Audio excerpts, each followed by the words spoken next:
the earth, and the sun, and the moon, and the stars. the human at the center of the universe. Wait, stop, go back. This is a completely outdated view of the world. The human isn't at the center of the universe. Why not? In religious education, we read that, according to Moses, God placed the lights in the heavens so they would shine onto earth. Yes, that's obvious. That's what it says in the Bible. But every child knows that since Galileo Galilei looked into the sky with his telescope, the belief that the stars are stuck somewhere in the sky is no longer accepted. Oh wait, stop. Let's start from the beginning.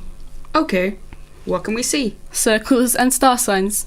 Oh, by the way, this Armillarsphäre was built by Christoph Schissler in 1605. Wow, it's really old then. Yes, of course. But look at what else can be seen. There is a sphere in the center. What do you think that is? Yes, that's the sun. What else could it be? No, that sphere in the center is the earth. It's because back then it was said by the church that everything revolved around the earth. But surely not all people in 1605 believed that. Was it allowed to have another opinion? Yes, but preferably not publicly, or... Oh my god, that's terrible. And for a better understanding of the Armillarsphäre, we asked Gerhard Czerny from the Augsburg Planetarium what the circles actually mean. He told us that these circles basically represent a system of coordinates, the terrestrial coordinate system, which is sort of projected from the Earth into the universe.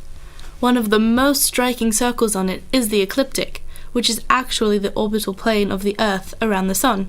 Which, in our Armillarsphäre, is the apparent movement of the sun around the earth. Is the Armillarsphäre in the museum a unique artifact, or were there more back then? There were loads. During the time when they were first established, in the 16th and 17th centuries, quite a few of these spheres were built, partially to show people how these things work, how the planets and stars move, why they move, and so on. A small number were built for measurements. You could, in a restricted area, however, take measurements of angles in the sky and understand where and in which constellation the planets were moving and how fast. If the movement of the planets was to be shown, the sun should really be in the center.